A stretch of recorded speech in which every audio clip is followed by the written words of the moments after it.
Neri stood outside the Earth Children's home, her fur rippling with nervous energy. The tall, cat-like alien took a deep breath of Earth's heavy air.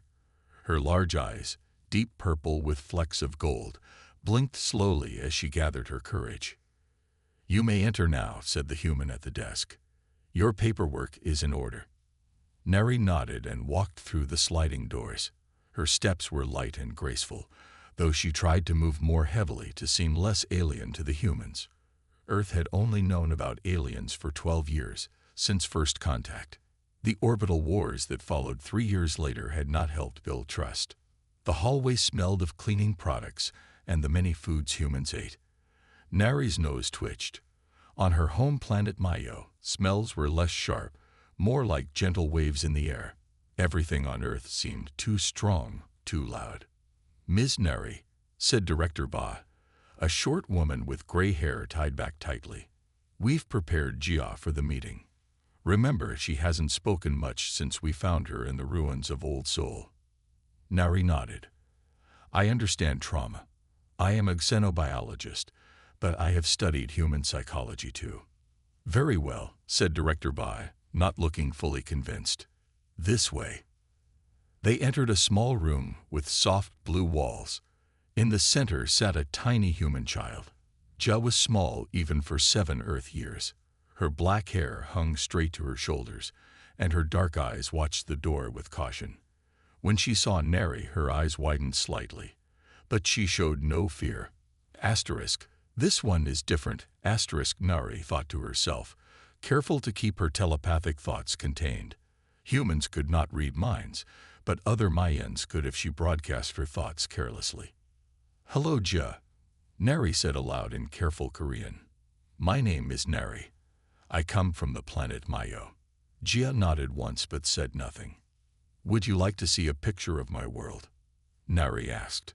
She pulled out a small device and placed it on the table between them. A hologram appeared, showing purple skies and the twin moons of Mayo hanging over rolling hills covered in silver-blue grass. Floating cities drifted in the distance, held up by technology humans were only beginning to understand. For the first time, Jia leaned forward. Her small finger reached out, but stopped just short of touching the hologram. "It's okay," Neri said softly. "You can touch it. It will change to show different places." Hesitantly, Jia touched the hologram.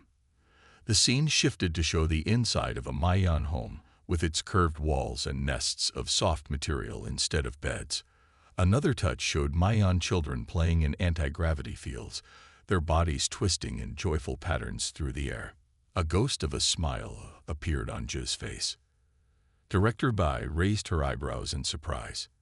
"That's the first reaction we've seen in weeks." Neri felt a surge of hope. "Jia," she said gently, "I would like to give you a home. Would you like to come live with me? I have a place here on Earth, in New Seoul. It has a room just for you." Jia looked directly at Neri for the first time. Their eyes met, and Neri felt something strange, a tiny tug at the edges of her mind, like when another Mayan tried to open telepathic communication. But that was impossible. Humans had no telepathic abilities. After a long moment, Jia nodded. "She agrees," said Director Ba, sounding shocked. "When can she come home with me?" Neri asked, still looking at Jia. "The adoption is already approved. You can take her today, if she's ready." Director Ba looked at Jia. "Do you want to go with Ms. Neri today?" Another nod from Jia.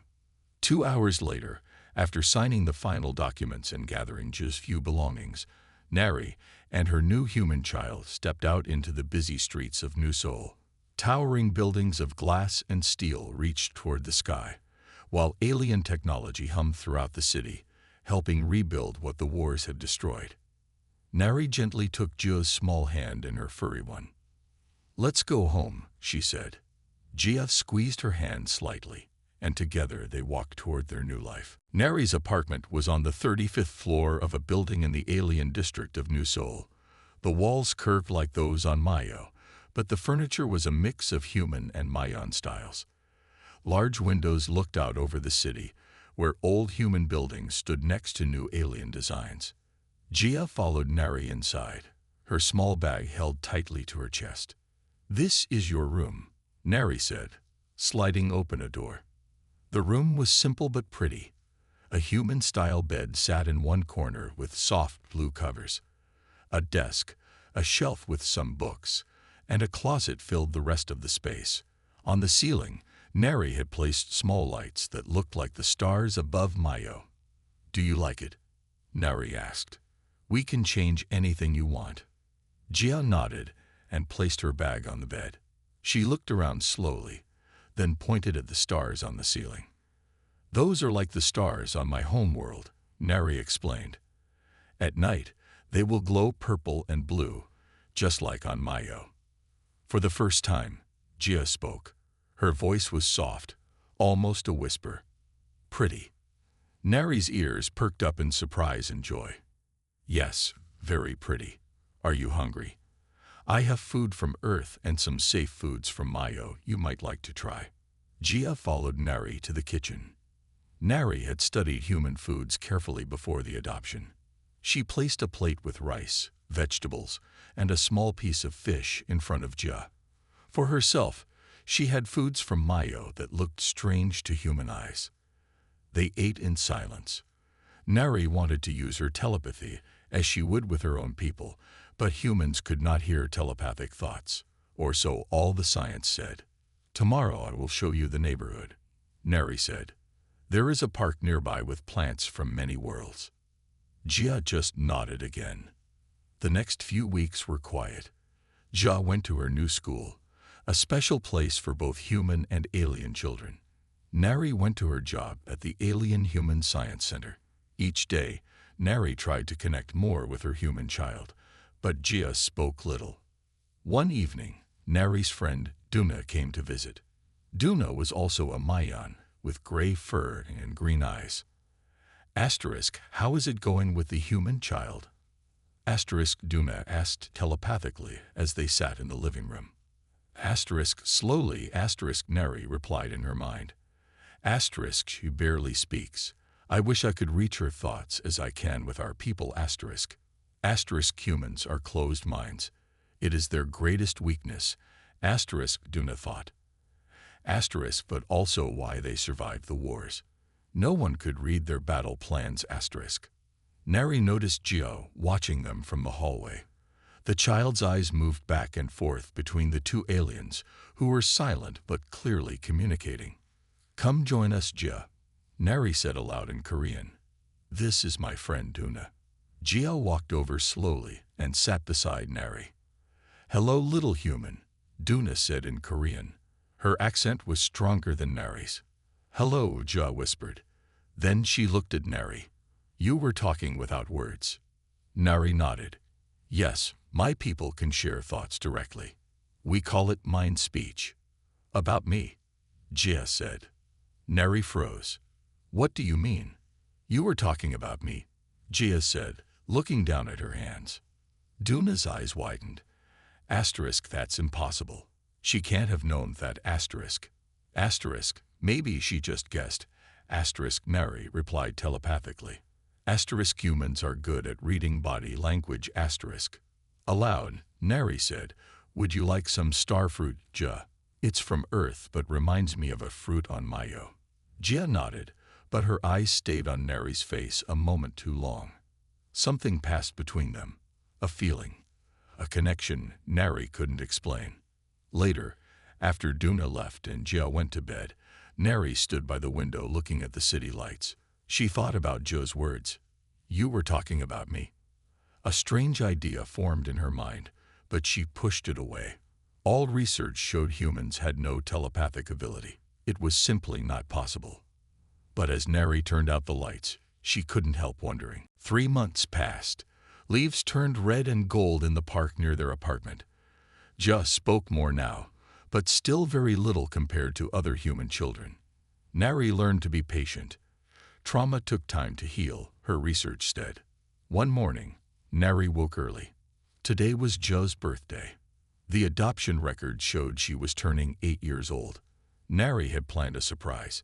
She would pretend to forget the birthday, then reveal a special cake and gifts in the evening. Asterisk star-shaped pancakes for breakfast. Asterisk Nari thought to herself as she brushed her fur. Asterisk then the special cake with 8 candles tonight. The blue gift with stars first, then the big on asterisk. She carefully kept these thoughts contained, not broadcasting them as she would with another Mayan. Still, she felt excited about the surprise. Neri walked to the kitchen, expecting to find it empty. Instead, Gia sat at the table, already dressed for school. This was unusual. Normally, Neri had to wake the child. "Good morning, Gia," Neri said. "You're up early." Gia smiled. "It's my birthday. We're having star pancakes." Neri's fur stood on end in shock. How did Gia know? Neri had told no one about the star pancakes. "Yes, that's right," Neri said slowly. "Happy birthday. How did you know about the pancakes?" Gia's smile disappeared. "I just knew." Neri's mind raced. It wasn't possible. She started making the pancakes, her hands shaking slightly. "Will the cake have 8 candles?" Gia asked quietly. Neri dropped the bowl she was holding. It clattered on the floor but didn't break. "Gia," Neri said carefully, "how do you know about the cake?" Gia looked scared now. "I'm sorry. I won't tell." No, Neri said quickly. "It's okay. Yes, there will be 8 candles. I'm just surprised you knew." Gia relaxed and helped Neri clean up the spilled batter. They made new pancakes together, and Neri tried to act normal, but her mind was spinning with questions. That afternoon at the Science Center, Neri could barely focus on her work. She kept thinking about Jia's words. Was it just a lucky guess? Perhaps Jia had seen the pancake mix or heard Neri talking to herself. But the cake was hidden at Duna's apartment. Jia couldn't have known about that. Neri walked home slowly, thinking hard. She decided to try something. When she got home, Jia was doing homework at the table. Neri stood in the doorway and thought very clearly. Asterisk, I should make hot chocolate with extra marshmallows asterisk. She didn't say a word. She just thought it strongly, almost as if sending it to another Mayan. Jia looked up. "Can I have extra marshmallows in mine?" Neri's breath caught. "Extra marshmallows in what, Jia?" "In the hot chocolate," Jia said, as if it was obvious. Neri sat down across from Jia. "Did I say anything about hot chocolate?" Jia looked confused. "No, but you were going to make it." "How did you know?" Jia shrugged. "I just knew." Later that night, after the cake and presents, Neri tucked Jia into bed. The child was happy, tired from the excitement. Neri sat on the edge of the bed and stroked Jia's hair. "Jia," she said softly, "when you know things I haven't told you, how do you know them?" Jia yawned. "I see pictures in your head sometimes, like watching a movie, but all broken up." Neri's heart raced. "You see pictures in my head?" "Yes," Jia said sleepily. "Everyone has pictures in their heads, but yours are clearer. I like your pictures." Neri sat very still as Jia fell asleep. This changed everything. If Jia could see into Neri's mind, it meant the impossible was happening. A human child who could read minds. Neri didn't sleep that night. Her mind was too busy with thoughts about Jia. If the child could truly read minds, it changed everything science knew about humans. The next morning, Neri called her work and said she needed a day off. Then she called Jia's school. "Jia won't be in today," she told the teacher. "We have some family matters." Jia came into the kitchen, rubbing her eyes. "No school. No school today," Neri said. "We're going to play some games instead." Jia smiled. "What kind of games?" "Special games," Neri said. "Breakfast first." After they ate, Neri took Jia to the living room. She had stayed up all night planning these tests. "First game," Neri said. "I'm going to stand with my back to you. I want you to pick one of your toys from the box, but don't tell me which one." Jia nodded, excited. She loved games. Neri turned around and faced the wall. In her mind, she pictured Jia's blue stuffed elephant very clearly. She thought about its soft fur and floppy ears. She thought about how it was Jia's favorite toy. "Okay, pick one," Neri said. She heard Jia moving around the toy box. Then, I picked one. Neri turned around. Jia was holding the blue elephant. "Good choice," Neri said, trying to keep her voice calm. "Let's try again." They played the game 5 more times. Each time, Neri pictured a specific toy in her mind. Each time, Jia picked that exact toy. "This is fun," Jia said. "What's the next game?" "For the next game," Neri said, "I want you to sit here and draw a picture. Draw anything you want. I'll be in the kitchen." Jia sat down with paper and colored pencils. Neri went to the kitchen, where Jia couldn't see her. She took out her tablet and pulled up a picture of a mayan flower. It was bright purple with 6 pointed petals. No such flower existed on Earth. Neri stared at the picture, thinking hard about the flower. She thought about its color, its shape, how it smelled sweet on mayo. After 5 minutes, she went back to the living room. "Can I see your drawing?" Jia held up her paper. On it was a purple flower with 6 pointed petals. "It's pretty," Jia said. "Is it from your home?" Neri's fur rippled with shock. "Yes. It's called a night star. They grow all over Mayo." "Does it smell sweet?" Jia asked. "Like honey?" "Yes," Neri whispered. "It does." The third test was the hardest. That evening, Neri sat on the couch while Jia played nearby. Neri closed her eyes and began to think of a lullaby from her home world. It was a song only Mayans knew, with strange notes that human voices couldn't make. She thought about the melody, the rhythm, the way it made her feel safe as a child. She opened her eyes. Jia was still playing, but she was humming softly.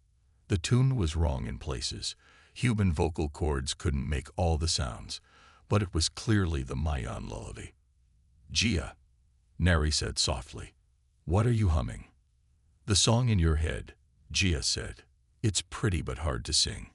Neri's heart beat fast. There was no doubt now. Jia could read her mind. It was impossible, but it was happening. Later that night, Neri sent a message to Dr. Han, her old professor on Mayo. He was the only person she trusted with this secret. "I need your help," she wrote. "Something impossible is happening with my human child." She looked at Jia sleeping peacefully in her bed. The girl looked so normal, so human, but she wasn't normal at all. She was extraordinary. 2 days passed. Neri watched Jia closely. The more she looked, the more signs she saw. Jia would answer questions before Neri asked them. She would get things from other rooms that Neri had only thought about needing. It was both amazing and scary. Dr. Han had replied to Neri's message. "Coming to Earth next week. Tell no one else." Neri knew she needed to talk to Jia directly. After dinner, she sat the child down in the living room. "Jia," she said gently, "we need to talk about something important." Jia looked down at her hands. "You want to send me back to the children's home?" "No," Neri said quickly. "Never. Why would you think that?" "Because I'm different," Jia whispered. "Because I can see the pictures in your head." Neri moved to sit beside Jia on the couch. She gently took the child's small hands in her furry ones. "I don't want to send you back. I want to understand. Can you tell me about these pictures you see?" Jia was quiet for a long time. Then she said, "I've always seen them. Pictures in people's heads. Since I was very little." "At the children's home too?" Jia nodded. "The other adults didn't like it. They got scared when I knew things I shouldn't know. So I stopped talking about it. I stopped talking much at all." Neri felt a pain in her heart. This poor child had been hiding her gift out of fear. "But you still see the pictures?" she asked. "Yes, yours are clearer than human pictures. Brighter, like they're right in front of me." "Can you see pictures in everyone's head?" "No," Jia said. Only when people look at me and think hard about something. Only when they're close to me. And only some parts, like pieces of a broken toy. Tears filled Jia's eyes. Are you going to tell the scientists? Will they take me away for tests? Nari pulled Jia into a hug. No one is taking you anywhere. You are my child now. I will keep you safe. Jia cried against Nari's soft fur. Nari felt her own eyes growing wet. She hadn't known her people could cry until she came to Earth. It was something they had learned from humans. Jia, Nari said softly, on my world, all my people can share thoughts. We call it mind speech. It is normal for us. But no human has ever had this gift before. It makes you very special. Is that bad? Jia asked, her voice muffled against Nari's chest. No, not bad. Different. Special. Nari stroked Jia's hair, but some people might not understand. We need to be careful who we tell. Jia sat up and wiped her eyes. Can I practice with you? Using mind speech. Nari smiled. Yes, we can practice together. She held Jia's hands again and looked into her eyes. Slowly, carefully, she formed a clear thought and directed it toward Jia, the way she would with another Mayan. Asterisk, can you hear me, little one? Asterisk. Jia's eyes widened. Yes, it was louder and clearer. Nari felt a rush of joy. Good. Now try to send a thought back to me. Think of something you want to tell me, and imagine pushing it toward my mind. Jia closed her eyes tight, her face scrunched in concentration. Nari felt nothing at first. Then, very faintly, like a whisper from far away. Asterisk, I love you. Nari asterisk. It was weak, nothing like proper Mayan telepathy. But it was there. A human child, sending a thought directly into Nari's mind. Tears ran down Nari's face, dampening her fur. I heard you, she whispered. And I love you too, my special little one. That night, as Jia slept, Nari sat beside her bed. She knew their lives had changed forever. Whatever happened next, they would face it together. Dr. Han arrived 5 days later. He was an older Mayan with silver-gray fur and wise eyes. Nari had studied under him for many years on Mayo before coming to Earth. Show me what the child can do, he said after settling into Nari's guest room. They sat in the living room. Jia was nervous around the new Mayan, but tried to be brave. It's okay, Nari told her. Dr. Han is my friend. He wants to help us understand your special gift. Dr. Han smiled at Jia. Can you tell me what number I'm thinking of? He looked at Jia and thought clearly of the number 17. 17, Jia said without hesitation. Dr. Han's eyes widened. He tried again, this time thinking of 42. 42, Jia said. Remarkable, Dr. Han whispered. Truly remarkable. For the next 2 hours, Dr. Han ran simple tests. He showed Jia could pick up thoughts from both Mayans when they were looking at her and thinking clearly. She could even catch fragments of casual thoughts if they were strong enough. Now, Dr. Han said, I want to test something different. Nari, please go to the other room. Nari went to the kitchen. Dr. Han asked Jia to try to tell what Nari was thinking. I can't, Jia said. She's too far away. Try harder, Dr. Han encouraged. Jia closed her eyes tight. Nothing, she said. I can only hear her when she's close and looking at me. Dr. Han took notes on his tablet. When Nari returned, he asked, Have you tried sending thoughts to each other? Yes, Nari said. I can send to her clearly, but she can only send very faint thoughts back to me. Dr. Han nodded. I need to run some medical scans. Nothing harmful, he added quickly when he saw Jia's fear, just to see how your brain works. With Nari's help, Dr. Han set up scanning equipment. Jia sat still while gentle lights moved over her head. Dr. Han watched the readings with growing excitement. This is unlike anything I've seen, he said to Nari while Jia took a break to eat a snack. Her brain is human, but there are patterns of activity that remind me of Mayan telepathy centers. How is that possible? Nari asked. I have a theory, Dr. Han said. The orbital wars. The radiation from the alien weapons. Nari's ears flattened against her head. You think the radiation changed her? Not just her, Dr. Han said. She said she's always had this ability, which means she was born with it. Her parents must have been exposed to the radiation before she was born. But why can she read our minds and not other humans? Nari asked. My own thoughts are stronger, more structured, Dr. Han explained, like a louder radio signal. Also, your bond with her is special. You care for her like a parent. Emotions make telepathic connections stronger. Nari watched Jia eating her snack. What does this mean for her future? That's the most interesting part, Dr. Han said. Her ability is growing. The more she practices with you, the stronger it gets. The scans show her brain is creating new pathways. You mean she's evolving? Nari asked in shock. In a way, Dr. Han said. And I don't think she's alone. I believe there may be other human children with similar changes, especially those who were born after the wars. Nari felt both wonder and fear. If others find out about this, yes, Dr. Han said gravely. Some would see these children as the next step in human evolution.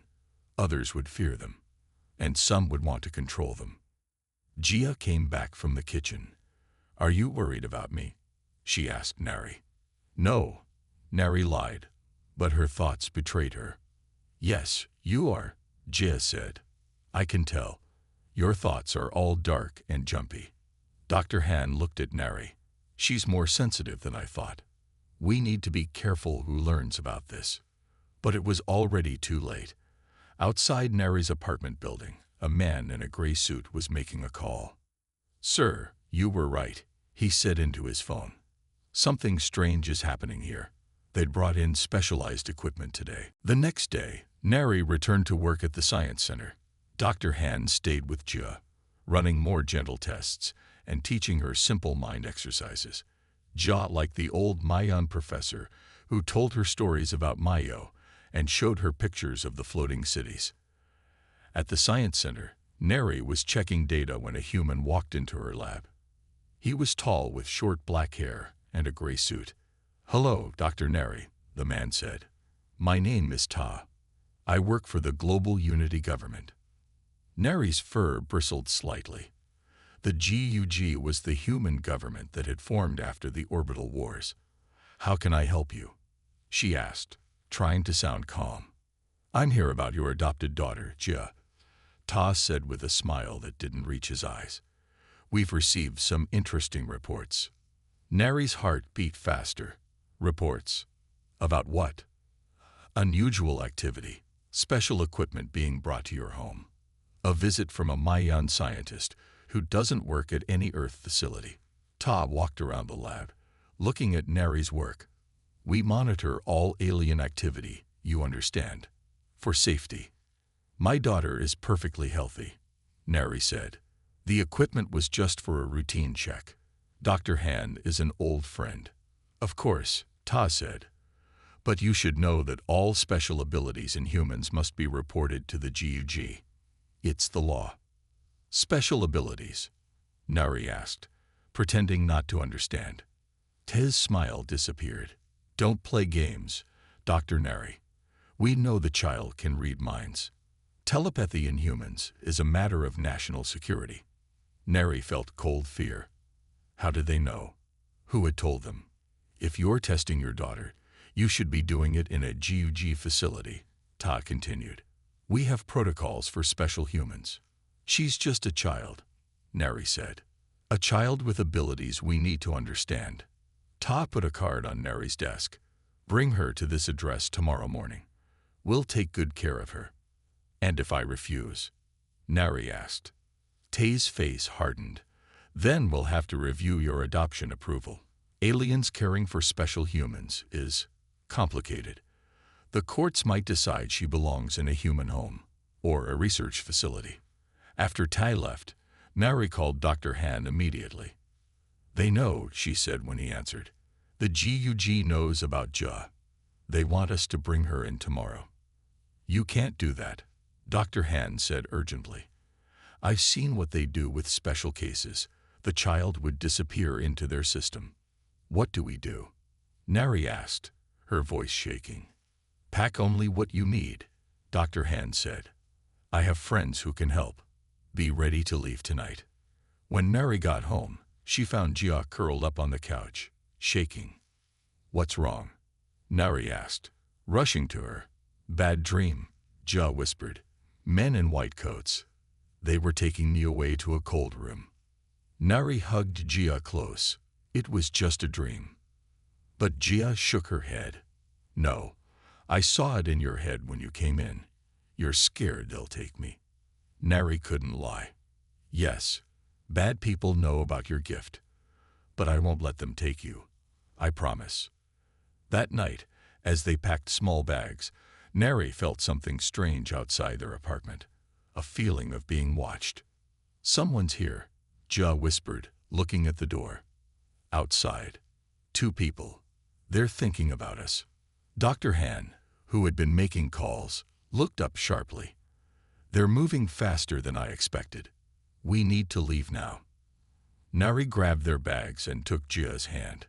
We'll go out the back way. Where are we going? Jia asked, her voice small and frightened. Somewhere safe, Nari promised. Dr. Han has friends in the Europa research station. They'll help us. As they slipped out the service exit, Nari saw a black car parked across the street. 2 men in dark clothes watched the main entrance. Stay close, she told Jia. And remember, we can talk without words now. Asterisk I'm scared. Asterisk came Jia's faint thought. Asterisk I know. Asterisk Nari sent back. Asterisk but I won't let anyone hurt you, ever. Asterisk. The streets of New Seoul were bright with lights despite the late hour.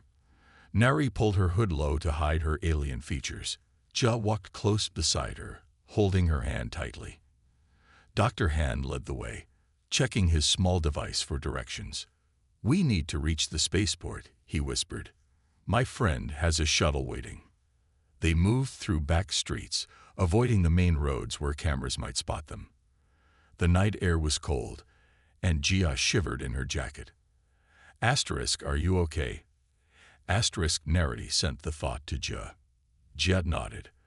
Asterisk there behind us, 3 blocks back. Looking, asterisk. Nari was amazed at how quickly Jia's abilities were growing. The child could now sense minds from much further away. She says they're following us. Nari told Dr. Han. 3 blocks behind. Dr. Han changed direction, leading them down a narrow alley. We need to move faster. A hover train rushed by above them on elevated tracks. The city was a maze of old and new human buildings mixed with alien technology. Normally, Nari loved the beauty of New Seoul at night. Now, every shadow seemed dangerous. They reached a busy market area. Even at night, people crowded the streets buying food and goods.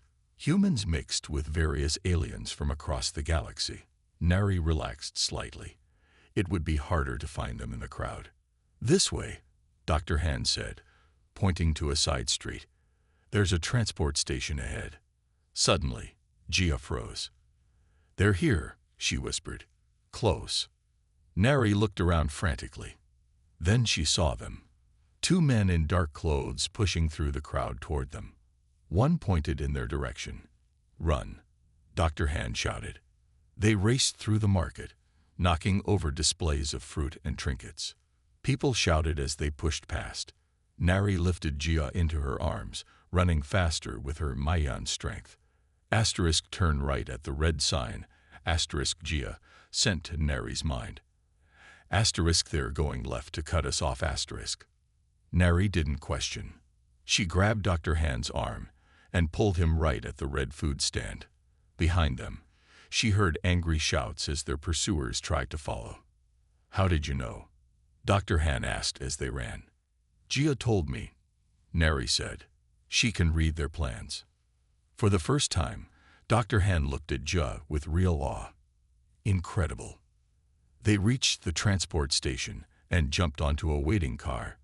The doors closed just as the men in black appeared on the platform. "That was too close," Dr. Han said as the transport moved away. "But we still have to get to the spaceport." The spaceport was on the edge of the city, a massive complex of landing pads and terminals. They arrived an hour later, exhausted from running and hiding.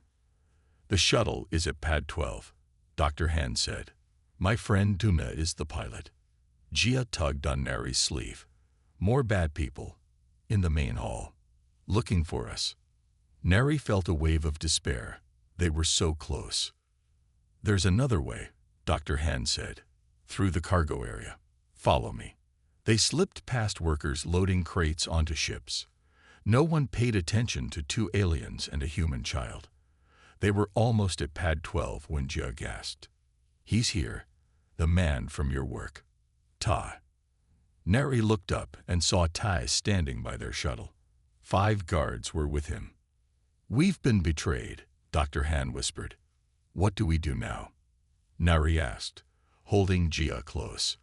Jia closed her eyes tight. Her face looked pained, like she was trying very hard to do something difficult. "Jia." "What?" Nari began. Then something strange happened. Tai and his men suddenly looked confused. They turned around, looking in the wrong direction. One guard walked away entirely. "What's happening?" Dr. Han asked. "I'm showing them pictures," Jia said, her voice strained. "Making them see us over there instead of here." Nari couldn't believe it. Jia wasn't just reading minds. She was sending images into the guards' thoughts. "Now," Dr. Han said, while they're confused. They ran for the shuttle. Duna saw them coming and opened the door. They rushed inside just as Tai realized what was happening. "Stop them," he shouted. But it was too late. The shuttle door closed, and the engines roared to life. As they lifted off, Jia collapsed in Nari's arms. "It's okay," Nari whispered, stroking Jia's hair. "You saved us. We're safe now." The shuttle broke through Earth's atmosphere, heading for the stars. 3 months passed on Europa, one of Jupiter's moons. The research station was smaller than New Seoul, but full of wonders. Scientists from 20 different worlds worked together here, far from Earth politics. Nari and Jia lived in a small apartment with curved walls like on Mayo. Their window looked out at Jupiter, huge and beautiful in the black sky. Dr. Han had his own place nearby, where he continued to study Jia's abilities. Jia loved the lower gravity. She could jump 3 times higher than on Earth. The other children at the station, both human and alien, had quickly become her friends. Today, Jia was playing with a Mayan child named Tam and a human boy named Minho. Nari watched from a bench in the recreation dome. The dome was filled with plants from many worlds, creating a park-like space. "She seems happy," said Duna, sitting down beside Nari. After flying them to Europa, Duna had decided to stay too. "Yes," Nari agreed, "happier than in New Seoul. She has friends here who don't think she's strange." They watched as the children played a game that involved passing a ball without touching it. Tam, being Mayan, used natural telepathy to sense where to move. Jia used her special ability. And most surprising of all, Minho was learning to do it too. "It's spreading," Duma said quietly, just as Dr. Han predicted. Dr. Han had discovered something remarkable. When human children spent time with telepathic aliens, especially during play, some of them began to develop telepathic abilities of their own. It was as if Mayan telepathy was contagious to humans in a way no one had imagined possible. "Dr. Han thinks the radiation from the wars only started the change," Nari said. "But close contact with telepathic species is making it grow." A door opened across the dome. Dr. Han entered, looking excited. He hurried over to where Nari and Duna sat. "I have news from Earth," he said. "Big news." 3 weeks ago, Dr. Han had returned briefly to Earth, disguised as a tourist. He had gone to meet old colleagues and learn what was happening since their escape. "Tell me," Nari said. "You were right to run. Dr. Han said. The GUG has created a special program to find human children with telepathic abilities. They're calling it the Evolution Initiative. Are they hurting the children? Neri asked, feeling sick. No, not hurting. But they're separating them from their families, teaching them to use their abilities for government work. Dr. Han sat down heavily. But that's not the biggest news. What is? Duna asked. The abilities are spreading faster than anyone expected. Hundreds of human children now show signs of telepathy. Most are from areas hit by war radiation, but not all. He looked at the children playing, and those who spend time with alien species, especially Mayans, are developing the strongest abilities. Like Minho, Neri said, watching the human boy concentrate until the ball moved slightly in his direction. Exactly, Dr. Han said. He had no abilities when he arrived, but playing telepathic games with Jia and Tam has awakened something in his mind. Jia saw them talking and ran over, her face flushed with joy. Nari. Minho moved the ball with his mind. Just a little, but he did it. Nari smiled. That's wonderful, Jia. Can we have ice cream to celebrate? Jia asked, then giggled. I already know you'll say yes. I saw it in your head. Nari laughed. Yes, ice cream for everyone. As the children cheered, Dr. Han leaned close to Nari.